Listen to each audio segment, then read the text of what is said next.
పునరుద్ధానుడనా యేసయ్యా, పునరుద్ధానుడనా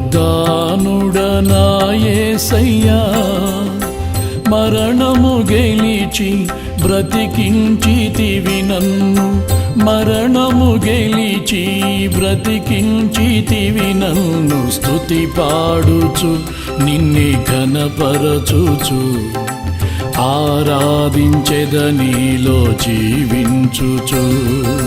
స్తుతి పాడుచు నిన్నే ఘనపరచుచు, ఆరాధించెదనీలో జీవించుచు.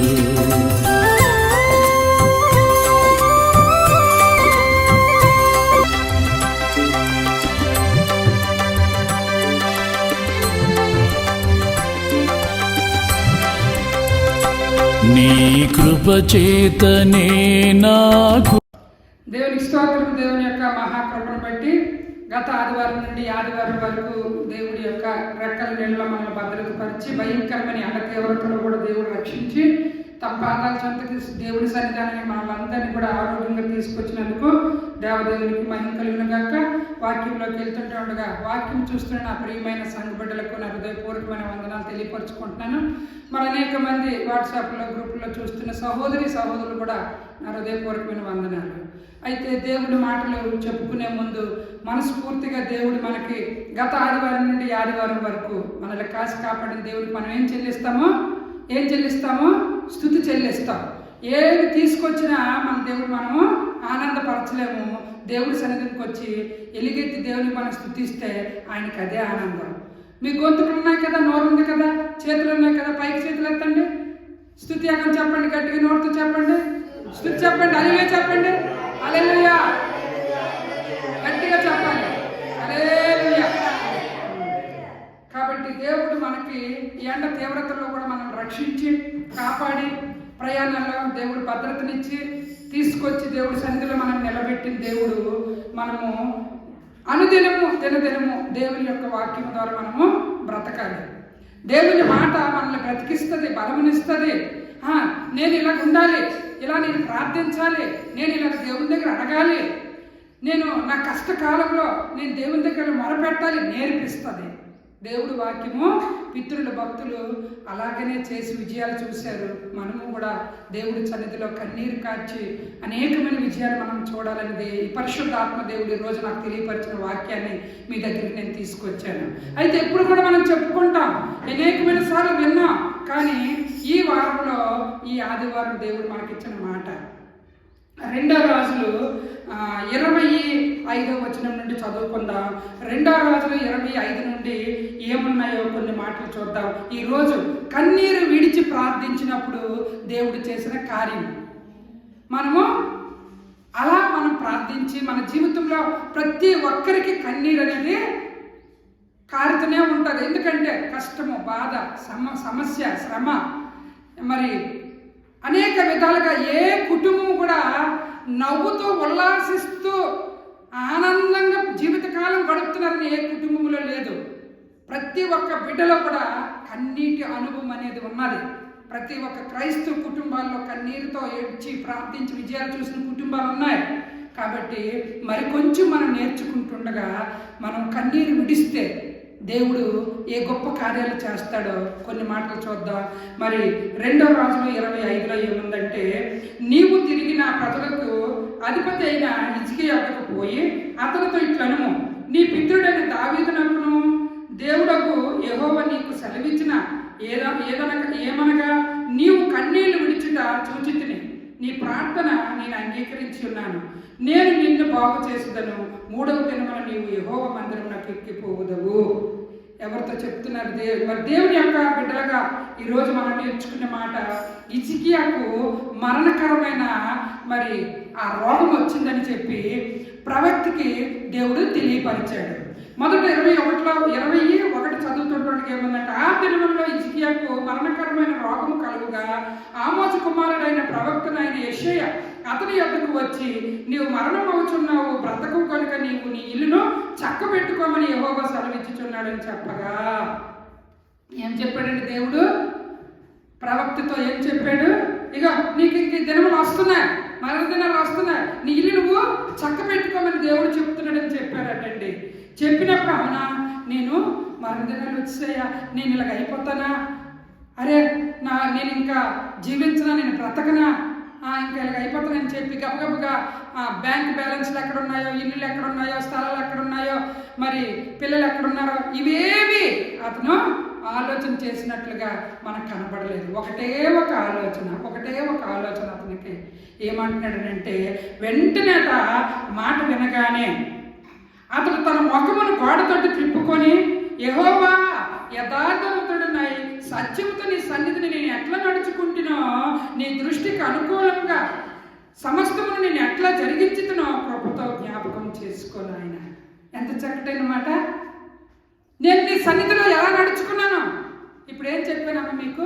సన్నిధిని, దేవుడి సన్నిధికి వచ్చినప్పుడు అల్లరి పెట్టకూడదు చెప్పానా, పెంకి చేయకూడదు. హిజ్కియాకి మరణకరమైన వార్త విన్నప్పుడు అతను అంటున్నాడట, ఎక్కడో డబ్బు ధనం ఉండిపోయింది, లేకపోతే పలానా దగ్గర ఉంది, పిల్లలకు అప్పచెప్పేస్తున్నాను అనలేదట. గోడ తట్టు తిరిగి దేవునితో ప్రార్థిస్తున్నాడట. ఏమని? నాయనా, నేను బ్రతుకు దినాలన్నీ నేను ఏ విధముగా బ్రతికాను నీ కొరకు కృపతో ఒకసారి జ్ఞాపకం చేసుకో. ఆ మాట చదువుతుంటుండగా యెహోవా యథార్థవంతుడనై సత్యముతో నీ సన్నిధిలో నేను ఎట్లా నడుచుకుంటునో, సత్యముతో దేవుని సన్నిధిలో ఎట్లా నడుచుకుంటున్నా అని మరొక్కసారి దేవుని దగ్గర జ్ఞాపకం చేస్తున్నాడు. ఏవో వదిలేసాను, ఎక్కడో ఏవో పెట్టేశారు, లేకపోతే ధనం పోతుందా, లేకపోతే ఏ బంగారు భాగ్యాలు పోతున్నాయి, పిల్లలకి అప్పచెప్పాలి, హ్యాండ్ ఓవర్ చెయ్యాలని అనలేదు. కానీ ఒకటే ఒక మాట అంటున్నాడు. ఏమంటున్నాడు? నీ సన్నిధిలో నేను సత్యముతో యథార్థతో ఎలా నడుచుకున్నానో, నీ దృష్టికి అనుకూలంగా సమస్తము నేను ఎట్లా జరిగించుతునో కృపతో జ్ఞాపకం చేసుకో. దేవుడి సన్నిధమును మరి ప్రార్థన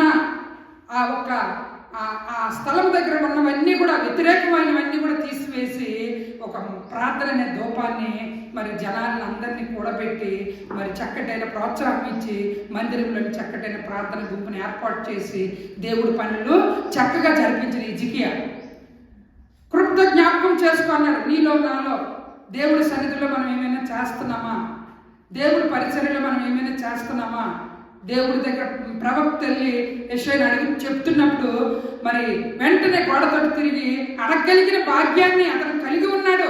మరి నీవు నేను కలిగి ఉన్నామా? దేవుడు ప్రశ్నిస్తున్నాడు. ఏదైనా దేవుడి సన్నిధిలో మనం చేయగలుగుతున్నామా, లేకపోతే దేవుడి పరిచర్య, ఏదైనా దేవుడు సంతోషపరిచే పని ఏదైనా మనం చేయగలుగుతున్నామా? చేయగలిగితే మనము గోడతో హిజ్కియా తిరిగి అడిగినట్లుగా మనము కూడా కృపతో పలానా పని చేశానయ్యా, నీ కొరకు కృపతో జ్ఞాపకం చేసుకోనాయనా అని మనం కూడా చెప్పేవారి సంఖ్యలో ఉంటాం. మన కన్నీరు కూడా దేవుడు చూస్తాడు. కన్నీటిని దేవుడు కన్నీరుతో బాధపడుతున్నప్పుడు అక్కడ చదువుతుంటే కొన్ని మాటలు మనకు కనబడతాయి. ఏం కనబడతాయనంటే అతను ఆ మాట చెప్పిన తర్వాత కృపతో జ్ఞాపకం చేసుకొని హిజ్కియా చెప్పి కన్నీళ్లు విడిచుచు యెహోవాను ప్రార్థన చేశాను. యెహోవాకి ఏం చేస్తున్నాడు? కన్నీళ్లు విడిచి, తండ్రి కృపతో నన్ను జ్ఞాపకం చేసుకో. దేవుడు జ్ఞాపకం చేసుకునే పని నీలో నాలో ఏదైనా ఉందా? దేవుడు ప్రశ్నించినప్పుడు ఆయన అక్కమ్మ ఉంది, ఎవరు వచ్చినా లేట్ అయినా రాకపోయినా నేను దేవుడి సన్నిధికి వెళ్తాను, చక్కగా తుడుస్తాను. చక్కగా తుడిసి మరి తేమ్మ చీప్రియమ్మని తాత అడుగుతాడు, పిల్లలు అడుగుతారు. కానీ ఆ అమ్మ ఇవ్వదు. నేను దేవుడి సన్నిధిని తుడుచుకొని నా పని నేను చేసుకుంటానంటాను. అంటే ఎందుకంటే ఈరోజు మాట చెప్తున్నాను, నువ్వు దేవుడు పని మందిరంలో ఏదైనా పని చేసినట్లుగా, దేవుడు పరిచయం ఏదైనా చేసినట్లుగా, ఏదైనా మంచివి దేవుడి విషయంలో చేసినట్లుగా అయితే నీవు హిజ్కియా అడుగుతున్నాడు కష్టకాలంలో కృపతో జ్ఞాపకం చేసుకోమని అడిగే అవకాశం అతనికి దొరికింది. మరి నిన్ను నన్ను దేవుడు ప్రశ్నిస్తాడు, నువ్వు ఏ పని చేస్తున్నావు? దేవుడి సన్నిధిలో ఖచ్చితంగా పని అప్పగించిన దాంట్లో నమ్మకంగా ఉంటున్నావా, లేకపోతే నమ్మకముగా మరి ప్రజల్ని దేవుడి వైపు నడిపిస్తున్నావా, ప్రార్థనలోని వారిని ముందుకు నడిపిస్తున్నావా, లేకపోతే ప్రార్థనలు నడిపించకుండా వారిని డిసప్పాయింట్ చేసి వారిని ఆఫ్ చేస్తున్నావా? దేవుడు ఆత్మ నిన్ను నన్ను ప్రశ్నిస్తుంది. కాబట్టి హిజ్కియా ఘనమైన పని చేశాడు కాబట్టి దేవుడి దగ్గర అడగగలుగుతున్నాడు. కృపతో నన్ను జ్ఞాపకం చేసుకొని చెప్తూ కన్నీళ్లు విడిచాడటండి. కన్నీళ్లు విడిచాడట, ప్రార్థన చేశాడట. మరి నీవు తిరిగి నా ప్రజలకు అధిపతి అయిన హిజ్కియా యొద్దకు పోయి అతనితో ఇట్లనుము, నీ పితృడైన దావీదునకును దేవుడకు యెహోవా నీకు సెలవిచ్చినది ఏమనగా, నీవు కన్నీళ్లు విడుచుట చూచితిని, నీ ప్రార్థన అంగీకరించి ఉన్నాను, నేను నిన్ను బాగు చేసేదను, 3వ దినమున నీవు యెహోవా మందిరమునకు ఎక్కిపోవుదవు. చూడండి అంత చక్కటైన మాట. నిన్ను బాగు చేస్తాను. ఈ మరణకరమైన వార్తను విన్నావు, మరలా తిరిగి ఎవరి ద్వారా నేను వినిపింప చేశానో వారినే తిరిగి పంపించాను. ఎందుకంటే నీ కన్నీటి ప్రార్థన నేను విన్నాను కాబట్టి, నీ కన్నీటి ప్రార్థన నేను విన్నాను కాబట్టి, కృపతో జ్ఞాపకం చేసుకోమని అన్నావు కాబట్టి నేను మరలా వెంటనే జ్ఞాపకం చేసుకుని అతనితోటి నేను ఒక మాటను తిరిగి పంపించాను. ఆ మాట ఏదనగా, ఆ మాట మనం చదువుకున్న దాంట్లో ఏముందంటే, నిన్ను నేను బాగు చేస్తాను, నీవు 3వ దినమున నీవు యెహోవా మందిరమునకు ఎక్కిపోవుదవు. అంత భయంకరమైన రోగమట బాగైపోద్దట. 3వ దినమున దేవుడి సన్నిధికి ఎక్కిపోతాడట. అంటే మెట్లు స్టెప్లు కూడా ఎక్కగలిగిన, కాలుకు వచ్చింది అతనికి జబ్బు, ఎక్కగలిగిన శక్తి దేవుడు అతనికి ఇచ్చాడట 3వ దినమున. అయితే మరి ఈ మాటలు మనం చెప్పుకుంటుండగా దేవుని యొక్క సన్నిధిలోని మన హృదయానికి దెబ్బ తగులుతుంది, మన ఆలోచనలకు దెబ్బ తగులుతుంది. హిజ్కియాకైతే కాలుకు తగిలింది.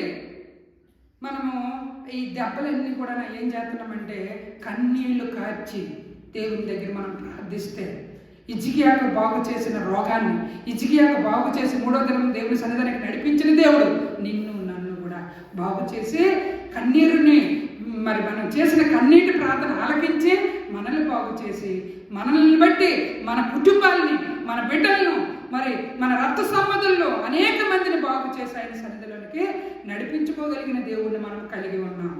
కాబట్టి అక్కడ చదువుతుంటుండగా, ఇక 15 సంవత్సరముల ఆయుష్ను నీకు ఇచ్చుతను, మరియు నా నిమిత్తము నా సేవకుడిని దావీదు నిమిత్తము ఈ పట్టణము నేను కాపాడుచు నిన్నును ఈ పట్టణమును అష్షూరు రాజు చేతిలోను పడకుండా నేను విడిపించుదను.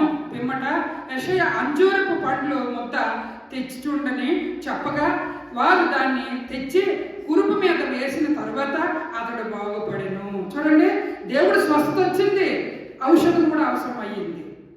అంజూరపు పండ్ల యొక్క ముద్దను తెచ్చి ఆ యొక్క ఏం చేశారంటే తెచ్చి కురుపు మీద వేసి తరువాత అతడు బాగుపడెను. ఎక్కడ కురుపు ఉందో, ఏ స్థలం దగ్గర కురుపు ఉందో ఆ కురుపు మీద ఔషధం వేసాకటండి స్వస్థత దేవుడు ఇచ్చాడట. అంటే ఔషధము కూడా స్వస్థతగా ఉండాలంటే, మెడిసిన్ కూడా స్వస్థతగా నీలోకి వెళ్ళాలంటే దేవుని యొక్క ఆ ఔషధము కూడా స్వస్థత కలిగినట్లుగా ఉండాలి, స్వస్థత కలిగినట్లుగా ఉండాలి. ఆయన ఆజ్ఞను బట్టి మరి ప్రజలు కూడా ఏం చేయాలంటే, మరి మేము దేవుని దగ్గర ప్రార్థించాము, మరి నేను ప్రార్థన ద్వారా నేను స్వస్థత పొందుకున్నాను, మరి నేను హాస్పిటల్కి వెళ్ళదు, మెడిసిన్ వాడలేదని అంటారు చాలామంది. కానీ ఔషధం కూడా అవసరం పడుతుంది.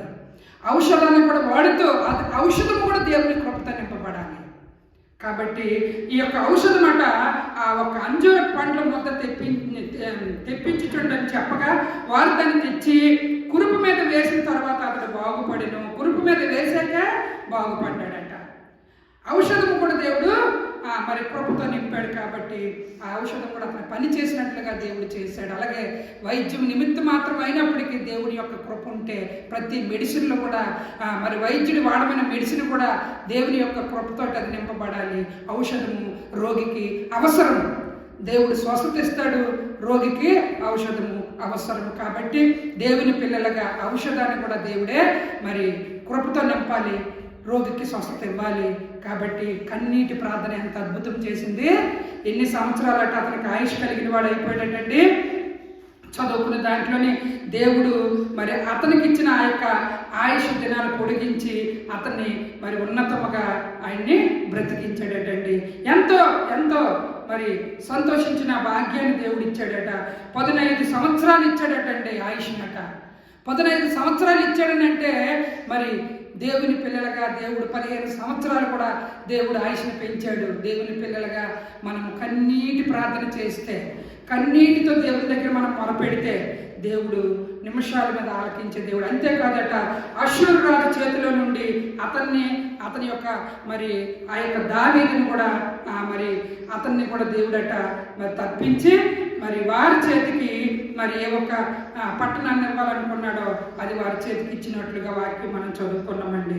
అంతేకాదు కొన్ని మాటలు చదువుతుండగా దావీదు కీర్తనలో ఏముందంటే 39:12 యెహోవా నా ప్రార్థన ఆలకింపుము, నా మొరకు చెవియొక్కుము, నా కన్నీళ్లు చూచి మౌనంగా ఉండకు. నీ దృష్టికి నేను అతిథి వంటి వాడును, నా పితరులందరి వలె నేను పరవశనై ఉన్నాను. నువ్వు ఆనందించుతున్నావా? నువ్వు పరవశనై ఉన్నావా? నీవు ఒక భరోసా కలిగి ఉన్నావా? ఎవరిని బట్టి? దేవుని యొక్క కృపను బట్టి నేను ఉండగలుగుతున్నాము. యెహోవా నా ప్రార్థన ఆలకించుము, నా మొరకు చెవియొక్కుము, నా కన్నీళ్లు చూచి మౌనంగా ఉండకము. నీ దృష్టికి నేను అతిథి వంటి వాడను, నా పితరులందరి వలె నేను పరవశనై ఉన్నాను. నేను నీకు కుమారుడినయ్యా. నేను నా యొక్క ప్రార్థన కన్నీళ్లు నువ్వు నా మొర ఆలకించు అని అడుగుతున్నాడు దావీదు. చదువుకున్న దాంట్లో ఉంది 50:8 దావీదు, నా సంచారములను నీవు లెక్కించి ఉన్నావు, నా కన్నీళ్లు నీ బుడ్డిలో ఉంచబడి ఉన్నవి, అవి నీ కవిలిలో కనబడను కదా. నా యొక్క దినాలు లెక్కించి ఉన్నావు, అయితే నేను కన్నీళ్లు కన్నీరు కారుస్తుంది నీ బుడ్డిలో కవిలిలో ఉంచో. ఎంత కన్నీరు మనం కారుస్తున్నామో దేవుని యొక్క కవిలి బుడ్డి ఉంటుంది, అందులో నీ కన్నీరు నా కన్నీరు. దేవుడు దావీదు కన్నీళ్ళు ఉంచినట్లుగా మన కన్నీళ్ళ నుంచి దేవుడు కృపతో మనల్ని జ్ఞాపకం చేసుకుంటాడు. అంతేకాదు 65:2 దావీదులో ఏముందంటే దావీదు కీర్తన, ప్రార్థన ఆలకించువాడా సర్వ శరీరం నీ యొద్దకు వచ్చుదరు. చూడండి, కన్నీరు కార్చి మనం ప్రార్థన చేస్తట దేవుడు ప్రార్థనలు ఆలకించువాడు. కాబట్టి ఆ ప్రార్థనలు ఆలకించిన దేవుడట దావీదు చెప్తున్నాడు, ప్రార్థన ఆలకించువాడా సర్వ శరీరులు ఎవరి దగ్గరికి వచ్చేయండి? దేవుని దగ్గరికి వచ్చే సర్వ శరీరులు, అధికారులు, పేదవారు, ధనవంతులు, లేనివారు, అలాగే ఉద్యోగస్తులు, ఉద్యోగం లేనివారు, అలాగే తెల్లవారు, నల్లవారు, అందరికీ అన్ని శరీరాలకు కూడా దేవుడు అవసరత ఉంది. ప్రార్థన ఆలకించేవాడు అని అతని పేరు. కాబట్టి సర్వ శరీరులు నీ యొద్దకు వచ్చుదరు. ప్రతి ఒక్కరు కూడా దేవుడి దగ్గరికి వస్తారు. అధికారులు, ఉన్నతమైన వారు, పార్టీల పరంగా, రాజకీయ పరంగా ఉన్నవారు కూడా దేవుడి సన్నిధానానికి సర్వ శరీరులు కూడా వస్తారు. ఎందుకంటే ప్రార్థన అవసరత కావాలి. దేవుడు ప్రతి ఒక్క ప్రార్థన ఆలకించే దేవుడు. ముఖ్యంగా కన్నీటితో ప్రార్థన చేస్తే దేవుడు నిమిషాల మీద కన్నీటి ప్రార్థనకు జవాబునిచ్చే దేవుడు. ఆ అనుభవాన్ని హిజ్కియాను ఉదయకాలంలో దావీదును మనం చూసాం. మన మధ్యలో దేవుడు హిజ్కియా యొక్క అనుభవాన్ని, దావీదు యొక్క అనుభవాన్ని పెట్టారు. మూడవదిగా మనం ఒక మాట చూసుకుందాం. మూడవదిగా 1 సమూయేలు 1:10 ఒక మాట కనబడుతుంది. బహు దుఃఖాక్రాంతురాలై వచ్చి యెహోవా సన్నిధిని ప్రార్థన చేయుచు బహుగా ఏడ్చుచుండెను. హన్నా ఏడ్చింది పిల్లల కొరకు. బహు దుఃఖాక్రాంతురాలైపోయింది. బహుదుఃఖాక్రాంతులైపోతే దేవుడు ఆమె దుఃఖాన్ని చూశాడు, ఆమె కన్నీళ్లను చూశాడు, చక్కటైన కుమారుని ఇచ్చాడు. పిల్లలు కలిగిన తల్లిగా దేవుడు చేశాడు. ముందు పిల్లలు లేరని కన్నీరు కారుస్తుంది.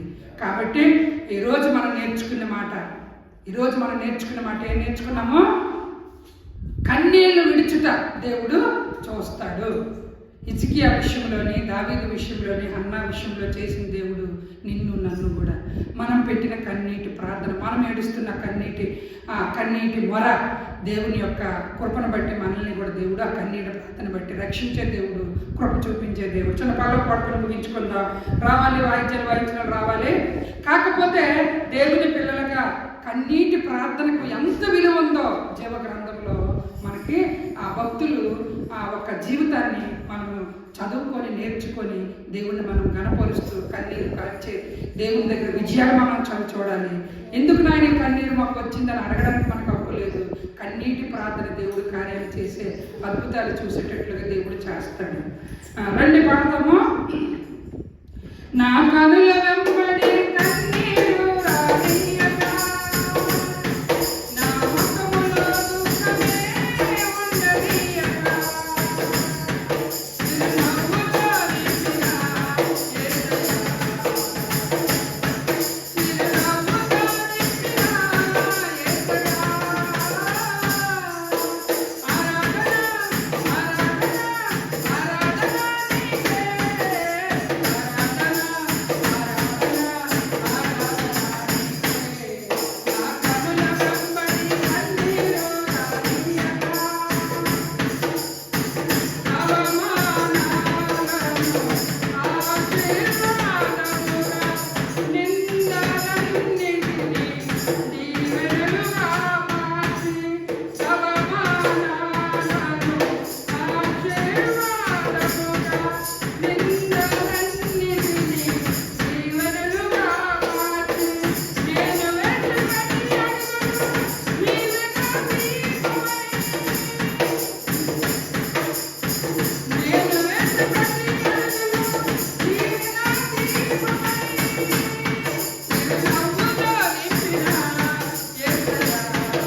కన్నీరు దేవుడు ఏం చేస్తాడంటే ఆనందంగా మారుస్తాడు. కళ్ళు మూద్దాం, ప్రార్థన చేద్దాం. కన్నీటి ప్రార్థన చేస్తే దేవుడు కార్యాలు చేస్తాడు. హిజ్కియాకు, దావీదుకు మరి చదువుకున్న వాటిలో ఆ యొక్క తల్లి అన్న చేసిన ప్రార్థన దేవుడు ఆలకించాడు. కన్నీటి ప్రార్థన ద్వారా గొప్ప అద్భుతాలు చూడగలిగారు. నీవు నేను కన్నీరు కారుస్తున్న ఆ కన్నీటి ప్రార్థన అద్భుతాలు దేవుడు కళ్ళ ముందు పెడతాడు. దేవుడిని మనం కనపరుస్తాం. హల్లెలూయా, హల్లెలూయా, హల్లెలూయా.